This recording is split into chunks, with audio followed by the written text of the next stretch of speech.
Nananam namin ganyan og upo guys. Ano ang resulta gipang mga nagbisbis gitabunan og bani. Kay ang manok magkuan-kuan po nahuman ang tulo ka tudling. Mada first, second. Ay, dara dagto nga pang nahuman. Waso na magtanom.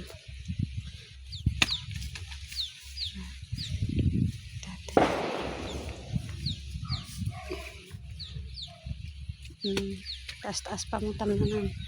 Nagbangang na sa tatay kakapon. Nakaitig sukod. Tapos tanawa mong saluyot guys.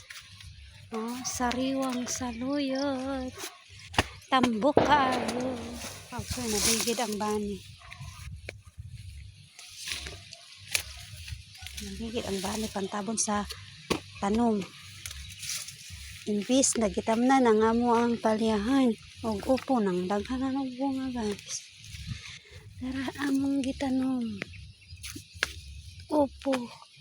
Wala pa siya kay mapamay pagtiso. Gi-direct na mo ni siya guys. Wala na mo gibaging kay dubli man ang trabaho. Amo na lang tabunan og bani kay para dili siya makuan sa mga manok. Nakakot sa topic kuan guys. Bani. Pangtabon sa upo. Pagito kon daw kaayo kong mag bisbis ra ba o magtaklob sa upo ini humanyag tanom kay sundon day nako. Sundon day nako kuan. Tabon-tabon. Kay man bisbis man dayon ko og nigtanom niya, bisbisan day nako largo tapos tabunan dayon og bani kay para dili ko anon sa manok kay dili man kaunon sa manok kakaon man lang. Ang saman mo, saba man mo. Balakon!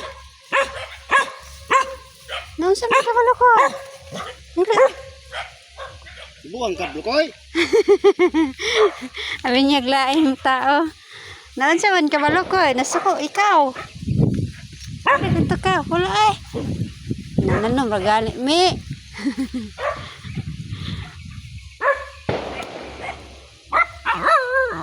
Nilom happy oy. Saba kaya mong alagang happy oy.